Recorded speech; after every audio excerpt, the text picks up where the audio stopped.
world. After these weeks of heat, the garden here at Longmeadow is actually holding its own surprisingly well, but inevitably some plants are going over quicker than others. And you have to be brave and not hang on to them, but cut them back. And quite a few, like the Peter, for example, will reflower. Of course, some plants, like this fennel, are completely happy with the hottest and the driest weather that Britain can give it. These are plants adapted to Mediterranean weather, and they will look really good all summer long without a drop of water. Coming up on today's show, Adam gets an exclusive invitation to join His Royal Highness the Prince of Wales to discuss why our gardens and countryside are under threat from new pests and diseases. We're faced by a multitude of threats of every kind of disease. Yeah. We have to take this really seriously. And Carol celebrates the glory of the Agapanthus. There is nothing mundane or ordinary about Agapanthus. They're truly the stars of the summer border. Among other things, I shall be summer pruning my step-over apples.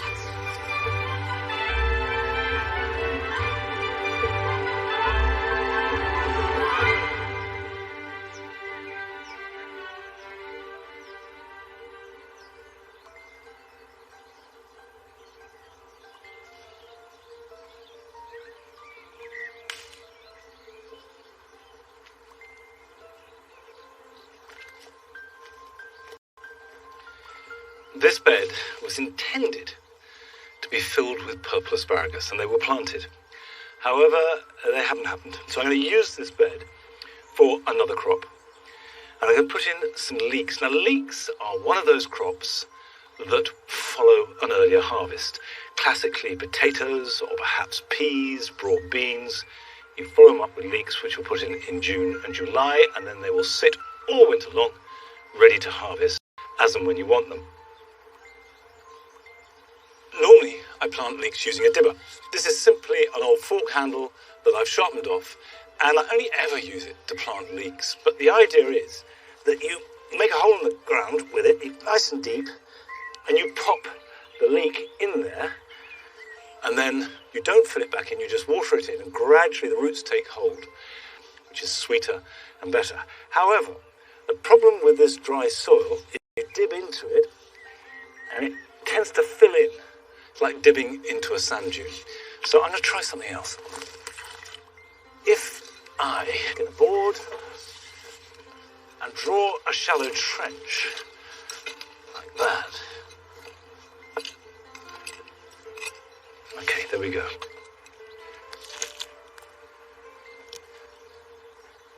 Now the idea being is I place those there and I will backfill, trying to get these as deep as possible. And it wouldn't matter if you buried them that deep underground. You won't harm it at all. It's not going to die on you because it's buried.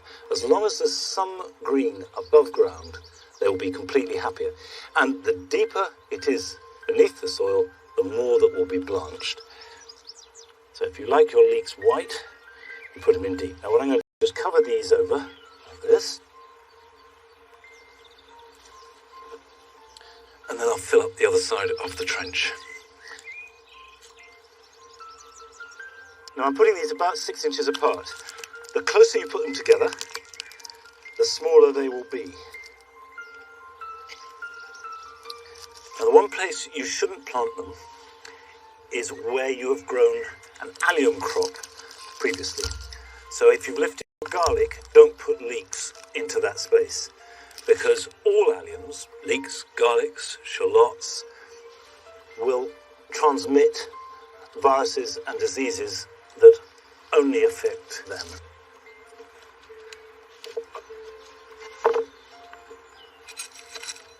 It's too late to sow leeks now, but you can buy them from suppliers in plugs, get them in the ground, and then you will have a harvest from now right through till next spring. Now, really important for leeks is to water them in well. and make sure they have a soak at least once a week. I'll go and refill my can.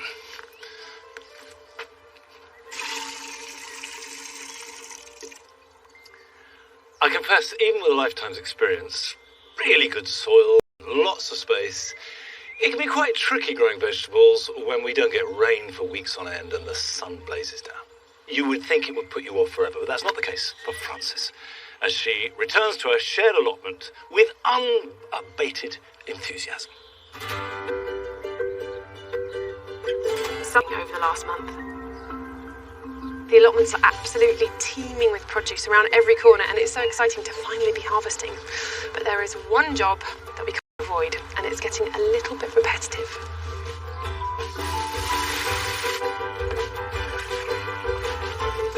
Of course, it's watering, and it's so hard to keep up with it this time of year. But the key is to do it as early in the morning or as late in the evening. But now it's still pretty early and that sun is baking hot. So make sure you get it on the soil rather than on the foliage, or else you'll scorch the leaves. And also make sure you give everything a really nice good drink so the roots go downwards rather than staying up at the surface. And then hopefully you should be doing all that you can. So how was your holiday, Luke? Good to be back? Yeah, it's really great to be back. I had a great time away, but kind of was slightly worried about the plot. I knew it was in safe hands, but I was slightly worried. To be fair, it was absolutely brilliant coming back and seeing like the new beds and the kind of all the herbs up there. Are you pleased with it? It looks alright, so happy. Thank you so much. It's been brilliant. And my sacrificial broad beans have certainly been sacrificed. But at least the chickpeas are still looking okay, so I'm just going to really protect them, I think. Yeah, they look amazing. I was really quite surprised how well they're doing on here. They're attractive, aren't they? Yeah. But yeah, plenty of water to keep them going and strong. And the slugs seem to have kind of slowed down a bit. Yeah, I do have a slight confession to make when it comes to the slugs. My half was dying a little bit, and I think it was partly slugs, partly just bad luck, I feel. Yeah. But I did slightly replant some rocket, and even that got mullered down, so I think you won fair and square. Goes to show, cheating doesn't pay. It doesn't. And do you have any other projects that you're planning at the moment for the next month or two? Yeah, so my next big project will be finishing off the seating area. So I've got all the seats in now and kind of dug the holes so it's nice and level. Got like a bit of a circle of kind of just edibles I can just sit and pick at and kind of munch away in the evenings. Sounds good. A cup of tea, loads of soft fruit, place to sit down. Living the dream, it's great. Let's move in, it'll be fine. Sounds good.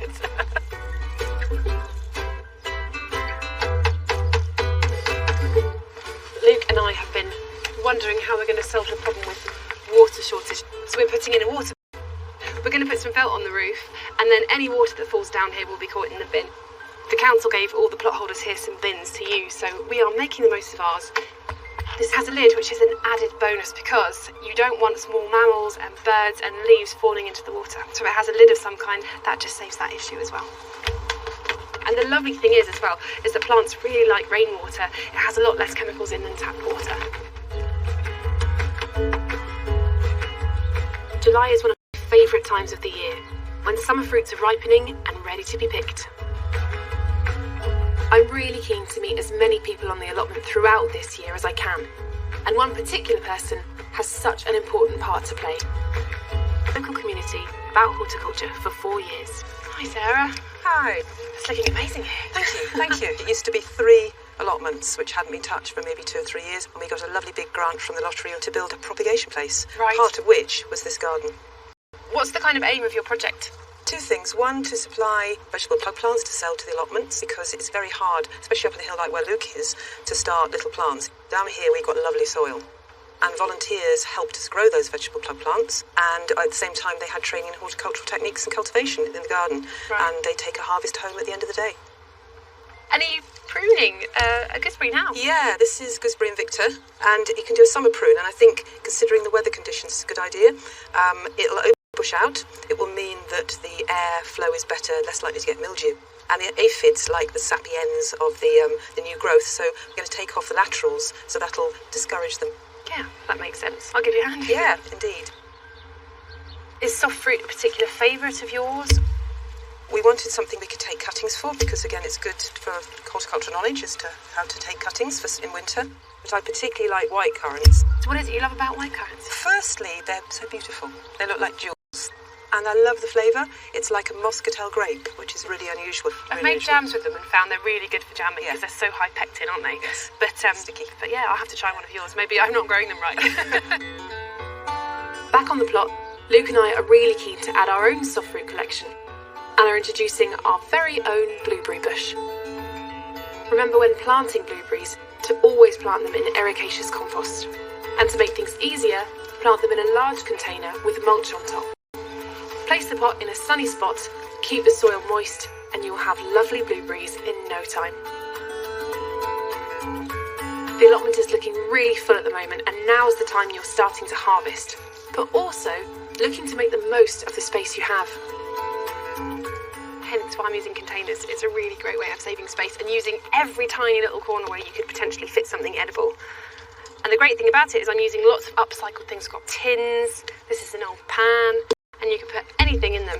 You just have to remember a few key things. Number one, keep them really well watered, especially in this kind of heat because they'll dry out really fast.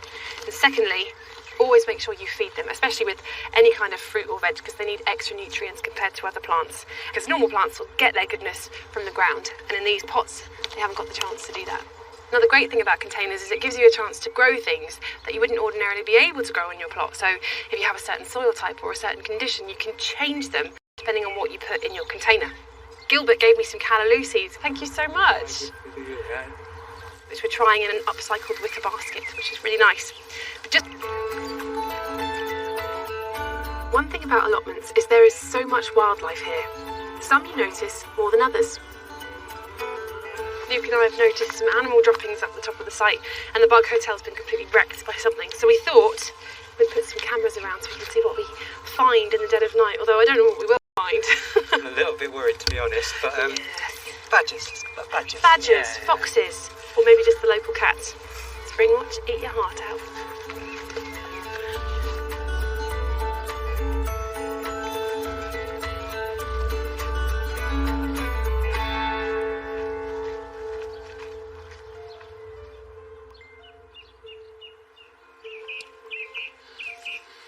Well, I hope for Francis's sake it is cats and not badgers or foxes or even worse, rabbits, because we have a rabbit problem here at Longmeadow. In fact, people always think rabbits eat lettuce. They don't touch the lettuce here. They ate all my peas. I re-sowed them, put them netting round to protect them.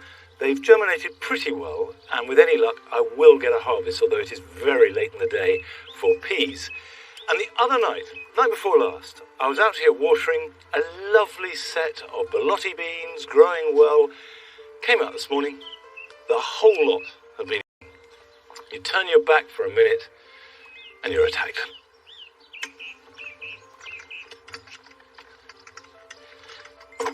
Well, the rabbits or the pigeons haven't yet attacked my step-over apples, which is just as well because they're looking pretty good and are a good example, along with cordons and espaliers, of growing lovely fruit in any size garden. But they will need training to keep them small. You can see here how this is really vigorous growth coming up, and all that has happened since April. So to keep it small, you've got to prune it, but you must prune it now in summer. If we prune now, that will restrict growth.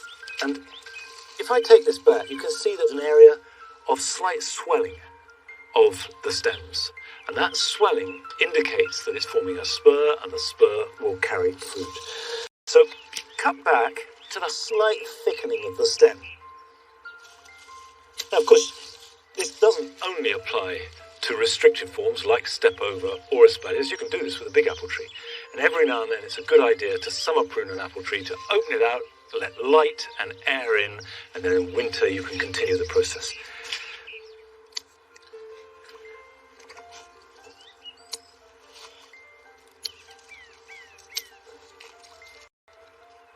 I do have an extension of the horizontal stem here that become part of the permanent framework.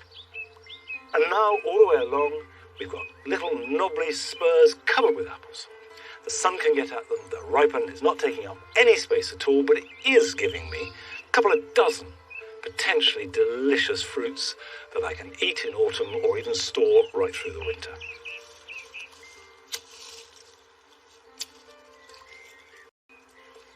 Those are looking good.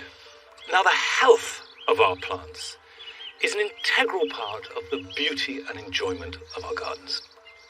But right across the globe, new pests and diseases are being discovered all the time, and this is a real threat to the biosecurity of us here in the UK. His Royal Highness, the Prince of Wales, has been concerned about this problem for a long time now. So Adam went to his home at Highgrove to discuss this with him.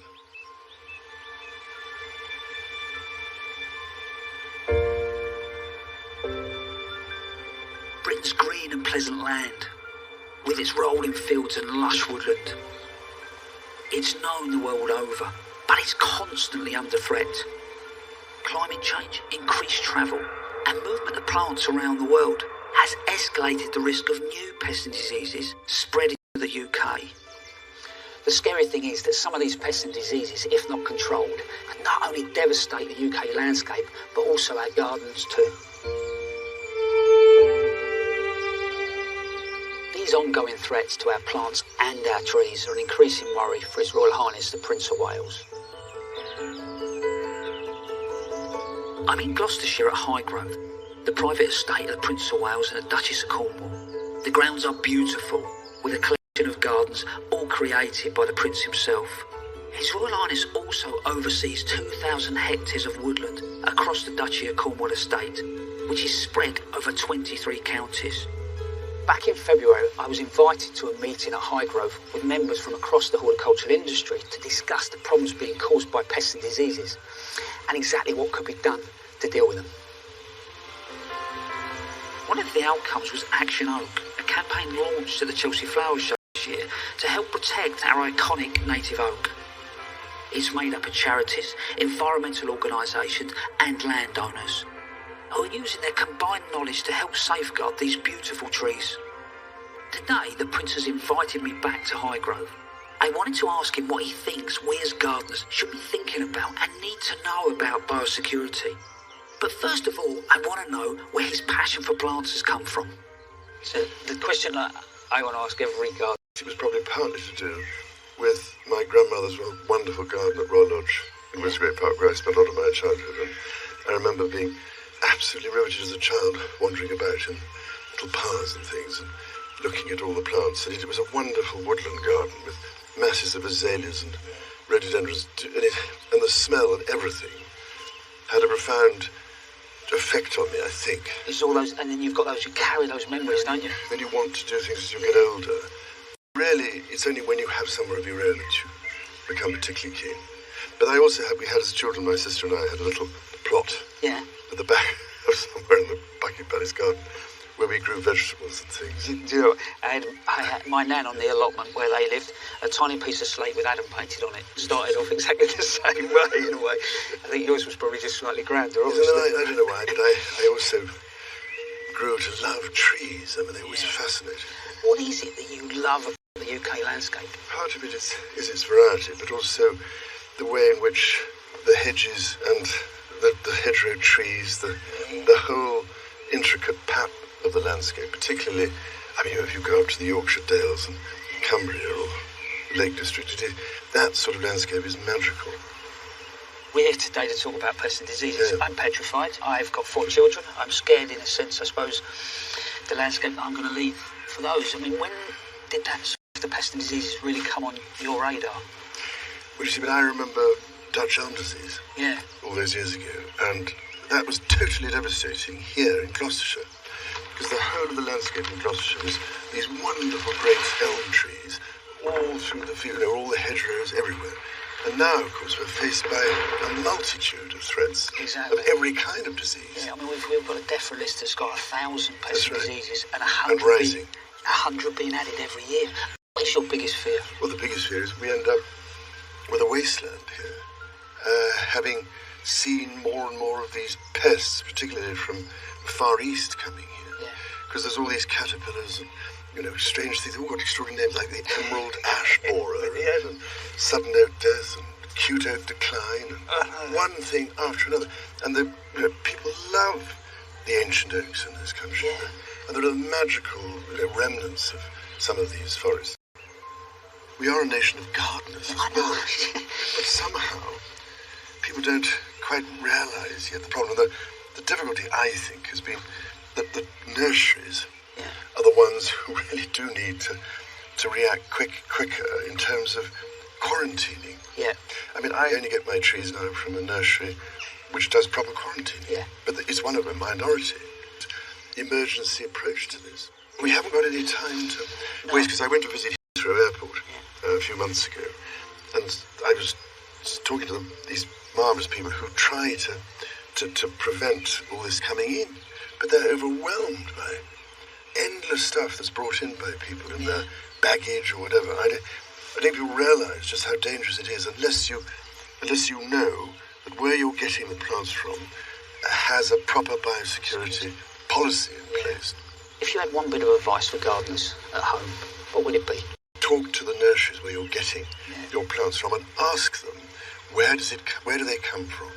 Have they been properly checked or quarantined? Have you got a biosecurity policy? Because of the risks now we're facing of all these pests and diseases. And with climate change adding to these huge challenges, and because of the warming up of everything, more and more of these pests and diseases can flourish here where they couldn't have done before. No, right. So we have to take this really seriously. We're faced with a multiple series of threats in all directions. And we are literally to the integrity of nature herself, which is a bit of a saying, something I've been trying to say for the last 30 or 40 years. I would say that there was a lot of people that sort of ignored, and so much of what you've said has actually come true. All I want to say is thank you very much, because the time that you've given me, I'm really hoping that a few people at home will be listening and it might make a difference to... I hope so, because it'll make a big difference, hopefully, to the future and our grandchildren, who we hope will be able to share the magic of the British landscape.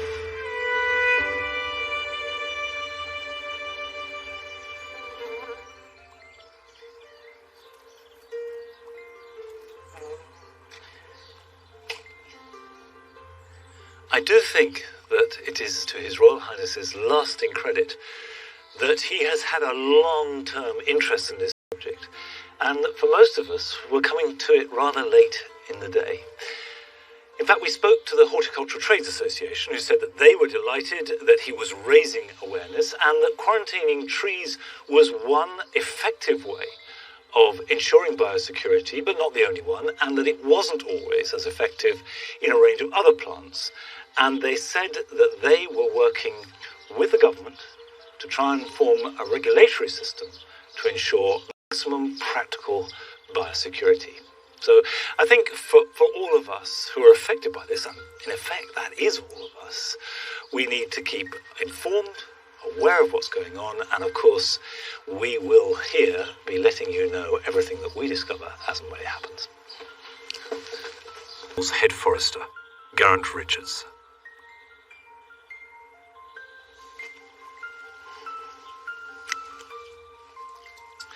Have a look at this. This is a Hemerocalis, or daylily bud, but it's malformed, and that's caused by a tiny little insect that arrived in this country in the 1980s and has slowly spread. Because inside this flower bud will be minute white little Hemerocalis gall midges. Now if I slice that open, and it is very small and my eyesight isn't very good, so I'll see if I can see it. And they're just a millimetre or so long. I can't actually see... Oh, there we are. Yes, I can. That tiny little wriggly worm there, just above my thumbnail. And that is doing the damage. They eat the inside. It distorts the bud, doesn't flower. Then they drop to the ground and the larva will overwinter in the soil, and then the cycle repeats. So what you have to do is pick the flower head off, the distorted ones, and destroy them. And that will break the cycle. But that little wriggly thing that's on my thumbnail now can completely wreck the display of a whole Hemerocalis. And I will destroy that. I won't put it on the compost heap. I certainly won't let it drop on the ground. Hello, Nellie. Have you ever seen one of these before? You wouldn't like it. No. You're one are the best, aren't you? Good girl. Okay, come on. Now, it's completely wrong to think of the garden as a series of traps and pitfalls set out to make life difficult. It's not like that at all. Gardening should be fun, or else you're doing it wrong. And it's always good to go and meet someone who can celebrate a life well lived in gardening.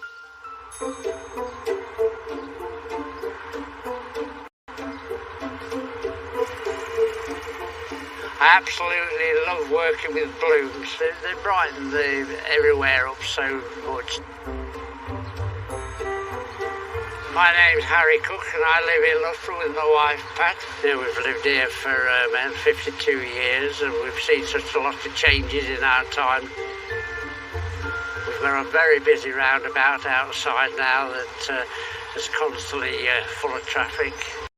When I started with Loughborough in bloom, the whole area on the roundabout looked very untidy, so with permission from Leicestershire County Council, started to look at ways of improving it. Plants that's going to give me blooms that the judges will like as well. My favourite plant is Petunia Tidal Wave. They're fantastic because you can do anything with them. You can trail them, you can climb them in a cage, they'll climb up to 3 foot high. You don't need to deadhead them, and as long as you keep feeding them and watering them, they grow so quickly you just can't believe it, and they give a magnificent display. Begonia's summer jewel is very reliable. That one is a basket begonia. Once it starts going, it'll flower all year, and you get a beautiful display from it. I had an incident, it was the year 2012, opened the gate and this guy in a white van was chucking all my plants in the back of his van. So I said to him, "What do you think you're doing with those?" He said, "I'm having these." I said, "No, you're not." I said, "They're mine. You take them back out again." I went and stood in front of his van and he started to take them out. The judging was taking place in about 3 days' time. They were running away with my plants. In the next week, we'll have the RHS judges come to visit Loughborough in bloom, so they'll be casting their eye over my garden. I've managed to acquire 5 gold awards in the 8 years we've been doing it. Obviously, I'm very proud of that achievement. The comments are usually quite good. You just have to wait for the report to see what you've done wrong.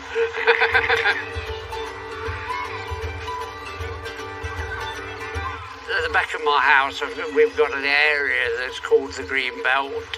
It consists of 3.7 acres with a stream running through it, which is full of wildlife. When I retired, I could see the place was getting untidy. I took it upon myself that I'd like to see it looking nice again. This area, when we first started, was all covered in brambles, and it's all been cut back purely so that we can see the stream, and it's such a nice view up here. You can see the wildlife now. We've got the ducks up there, and we've even got an heron that comes as well.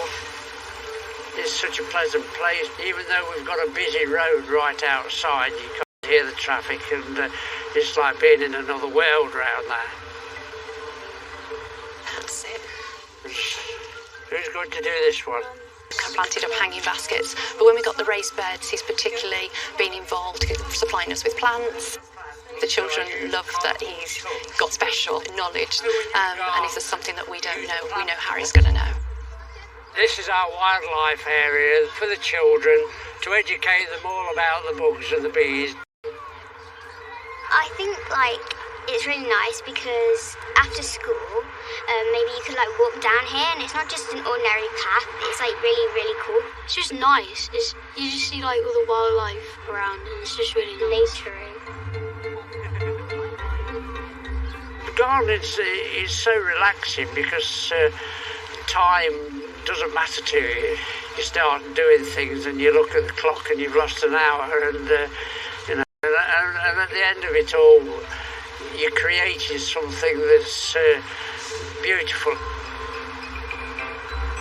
I'm really proud of the whole area because it's developed into something special. It's just going to turn into an absolute beautiful place in years to come.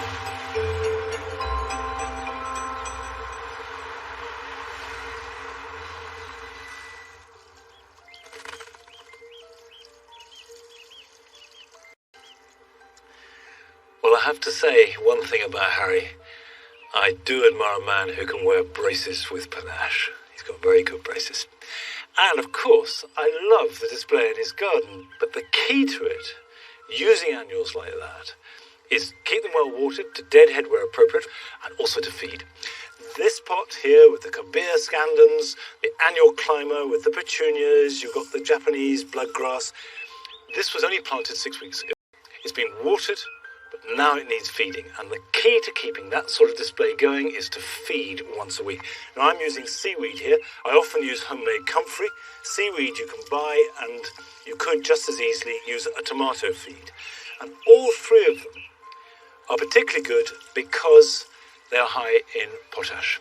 And that will feed roots, flowers, and fruits rather than foliage. And that will keep the flowering going. If you give a high nitrogen feed, all you do is get masses of leaves at the expense of flowers. Now, still to come. Adam is at Highgrove talking to His Royal Highness the Prince of Wales, head forester, Geraint Richards, about the potential dangers of Xylella, which has wreaked havoc on the continent and is on our doorstep. On a brighter note, I shall be potting up sedums, which are exceptionally drought resistant. But first, we join Carol in the New Forest, where she is celebrating Agapanthus.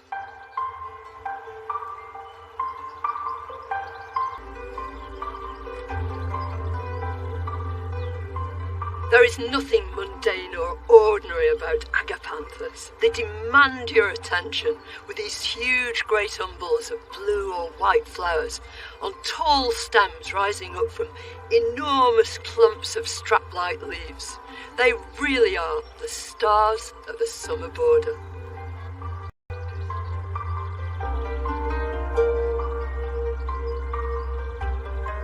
Although Agapanthus are often referred to as lilies of the Nile, they come from South Africa and they were first introduced into this country in the 17th century.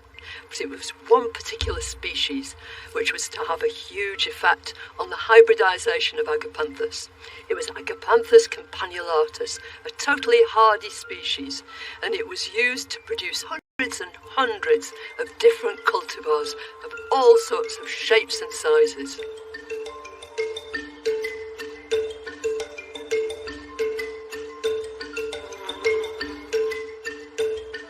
When you first look at an Agapanthus flower, you can immediately see the similarity between it and onions, alliums, and it's quite closely related. It doesn't smell the same though. First of all, you get these buds, and the buds are wrapped close together, but as it bursts asunder, all these flowers come up, and they open in succession from the outside towards the inside of this sphere. As the flowers fade, these great big fat seed pods are made. And when they burst, they're full of little black seeds, and you can grow your own from those seeds.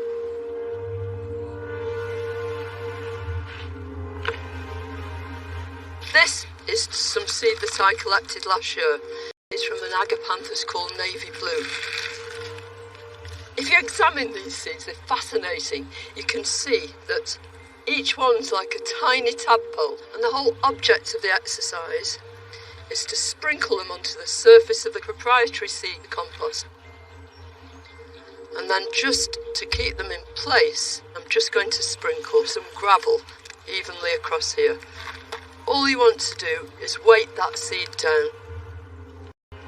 And instead of watering with a watering can, which would wash away all that seed, you just put the whole thing into a suitable receptacle. When you see that the gravel on the top is damp, then take the tray out, stand it in a shady place. A few weeks later, you'll start to see the first seedlings developing. You won't know what those seedlings are going to produce until they begin to flower. But suppose you've got a plant that you want to clone. The easiest way to do that is growth. But all you do is go in with a suitable tool and divide it up into nice big chunks, so you've got a bunch of leaves, a good crown and loads of roots. There's a lot of discussion about growing Agapanthus in pots, and a lot of people think that you should really keep them very, very tight in there because that helps produce flowers. I think the simple rule is, if it's flowering all right, leave it alone. If it's not, then pot it on, but only one size up. Otherwise, it luxuriates in all that new compost and it'll produce masses of leaves. And that's not what you want. You want loads of flowers.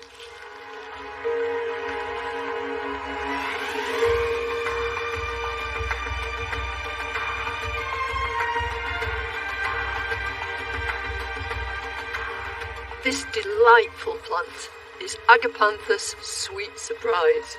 And the surprise is that when these deep buds open up, the inside petals are pale blue, and through the centre of them runs this single blue line. I think it's a delight. It's obviously very floriferous, so you're going to get bags of flower.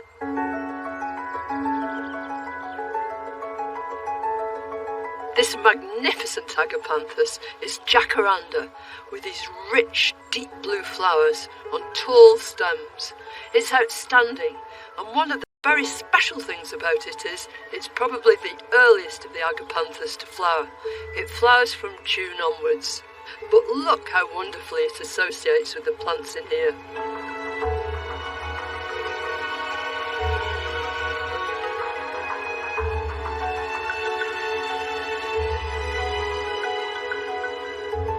Isn't this a delightful combination?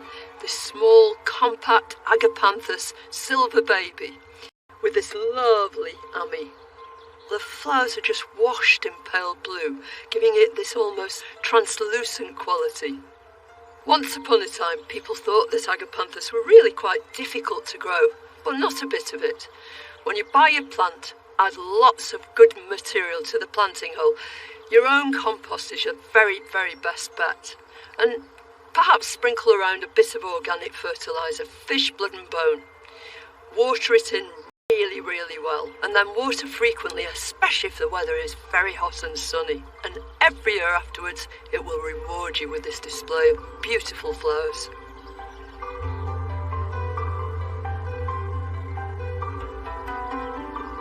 In our gardens, we welcome plants from all over the world.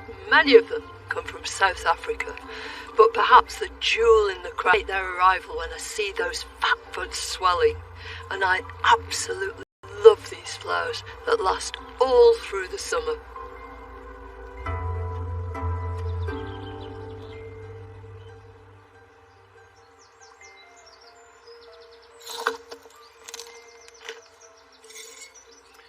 Now, the plant I've grown formerly in the borders, particularly in the jaw garden, sedums, or as they're known now as Hylotelephiums, although I think sedum is a lot easier to remember. And they didn't like the garden. It wasn't that the plants were growing badly, it was just our soil was too rich. It was like force-feeding something, then wondering why it was suffering a bit. And much later, I learned that the best way to grow sedums is to treat them rough. Give them really poor soil, good drainage, you don't need to water them, and they are as happy as anything. So they are a perfect plant for a really hot, dry summer. And if you grow them in a pot, you almost never need to water them. I've mixed a compost which is grit and coir with a little bit of ordinary peat-free potting compost. So there's very, very little nutrition. Now, this is a variety I've not grown before. Sedum spectabile stardust. And I've chosen it because it's got white flowers. It's relatively compact. So here on the mound, the white will grow very well with everything around it. And you can see that what they have are these very fleshy leaves. And that's where the water is stored. And as with all succulents, when you water it, you're not really watering the roots as such. You're watering the leaves. They draw up the moisture, store it, and then draw upon it as and when they need it. So if I pack 1, 2, 3 in there, that's going to give me a really dramatic display that which no other plants of the same size could provide because they would want more nutrition, more space for the roots to grow. Then I just pack round them with this gritty compost mix.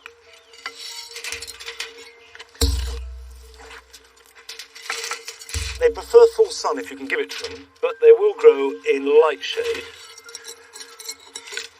Now, just because they do well in drought, that doesn't mean to say you don't water them in, so that A, the roots have a fighting chance to start with, and B, it settles them in. The water sort of pushes the roots into the compost and makes a good contact.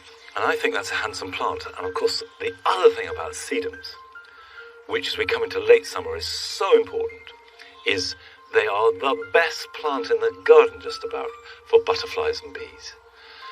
Once you get wildlife to your garden, nothing is better. Right, that's that one, which is green and heavy now. I'm going to do one more, which uses sedum's really good foliage colours, as well as the flowers, which can range from white to quite a deep, rich burgundy red. Now this is a variety called Matrona, and you can see that it's got these lovely burgundy stems, and the foliage, which is slightly greeny, olive greeny purple, and then the flowers will be white touched with pink. Again, will look good here. Okay, let's put this up.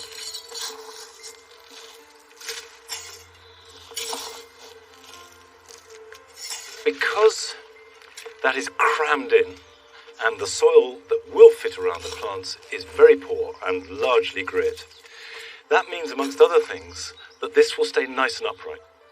These are plants that carry on looking really good deep into winter. So they cover a lot of bases, and I can't imagine without them.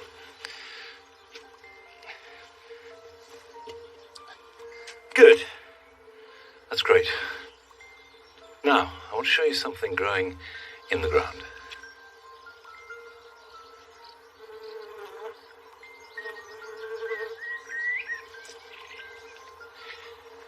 What we have here in the long walk, almost by accident, is a really lovely display, and I think it looks fantastic. We have 3 plants, which I think look terrific at the moment, that are perfectly adapted to hot, dry weather.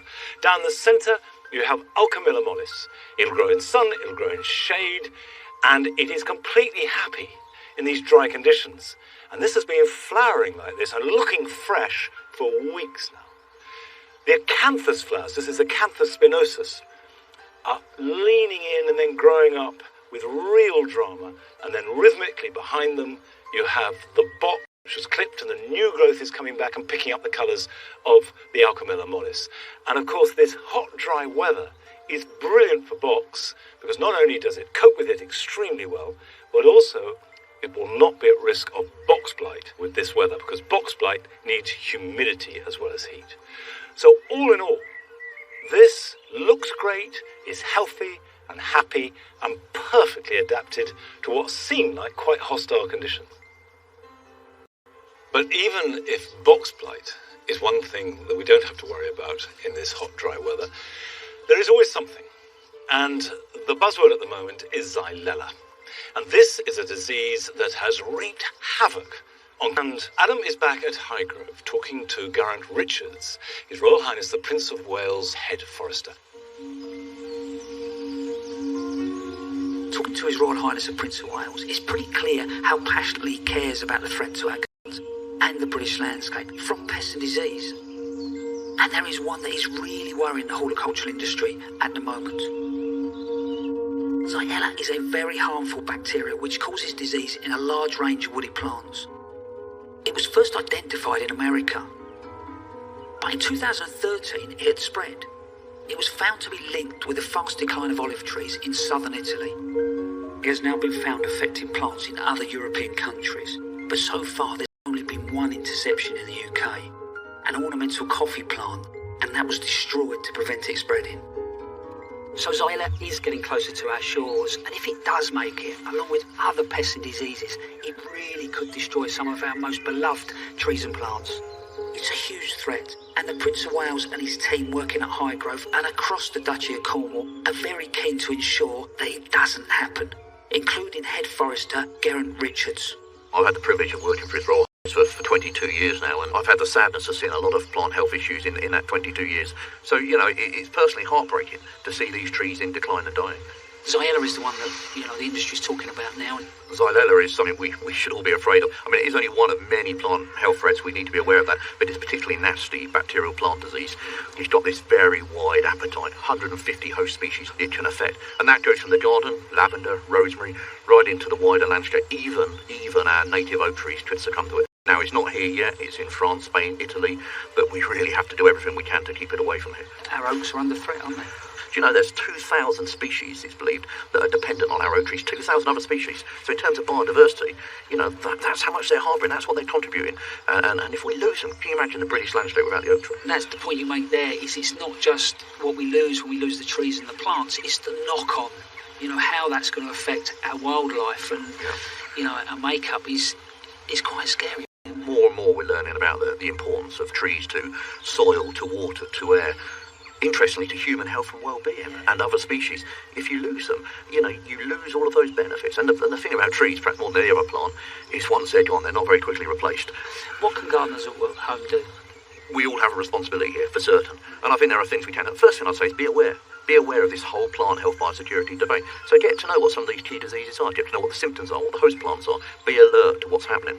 There are ways of reporting it, like on Tree Alert. If you have a worry about certain decline that you might see.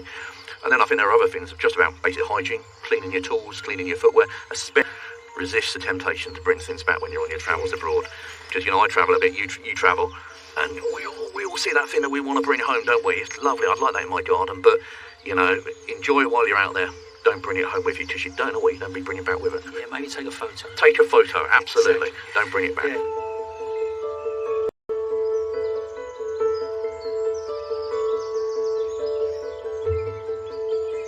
If I'm honest, it scares the life out of me what we might be leaving for another generation.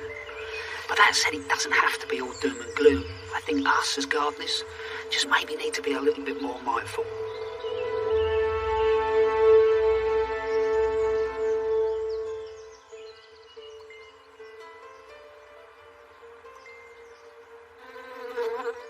The one thing I would endorse right now is Geraint Richards' point about bringing plants in from abroad. Just don't do it. It doesn't matter if it's a special gift, if it's rare, if it's a cutting, if it's a seed, any kind of plant material, don't bring in, because the risk of spreading infection is just too great. If you're travelling this summer, you may notice posters in airports warning of the risk of bringing plants home from abroad. This forms part of the government's Don't Risk It campaign to help raise awareness of the increasing dangers of pests and diseases like Xylella reaching the UK.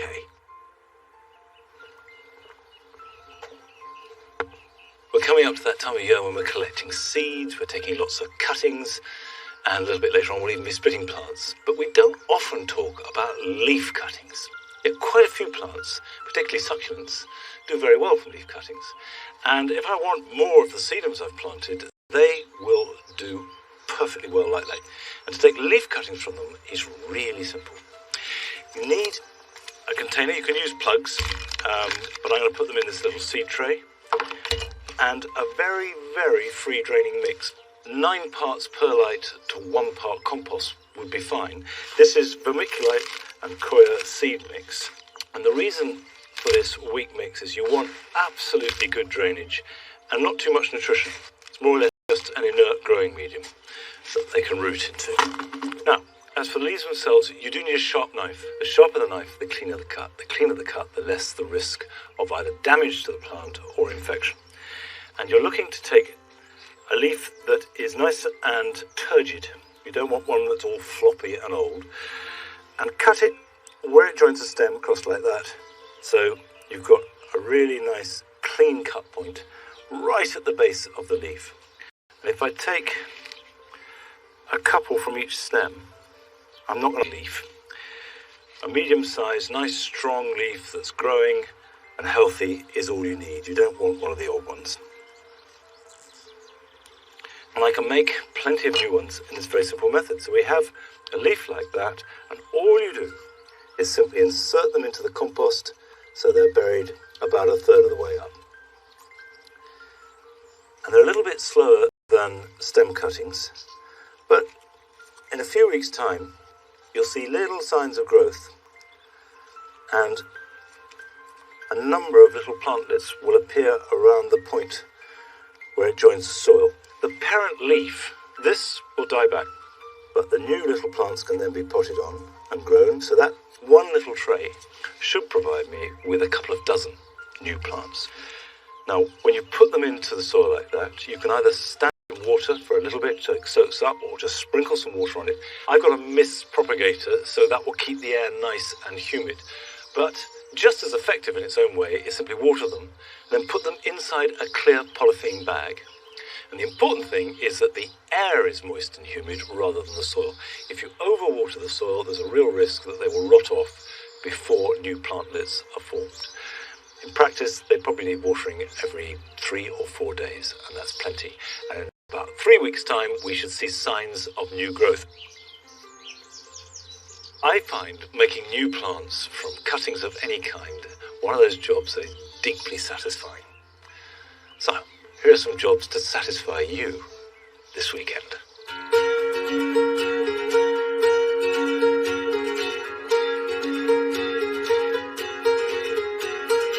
If you go to a lot of trouble to grow soft fruit of any kind, it's frustrating if you miss the perfect moment to pick them.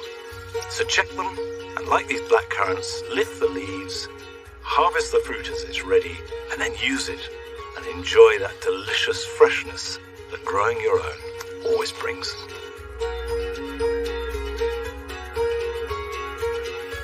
For most of us, the first glorious display from our delphiniums is over. So now's the time to cut them right back to the ground. Water them when they're very dry, and this will promote a second flush of growth and new flowers, which will give a display in late August and September. Shallots tend to ripen sooner than onions, and when you see the top growth has died right back, it's time to lift them. Don't yank them out of the ground, but carefully ease them out from the soil with a fork, and this will preserve the basal plate, which means they will store much longer. Let them dry off completely.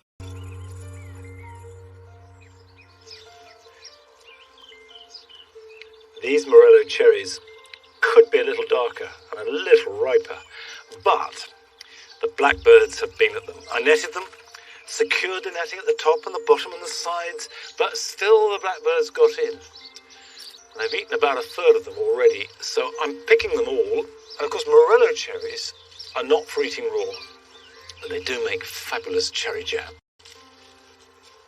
And that's all we've got time for this week. But I'll be back next week on Friday at our normal time of 8 o'clock. But if you can't wait till then, the team will be at Tatton Park Flower Show over the next couple of days.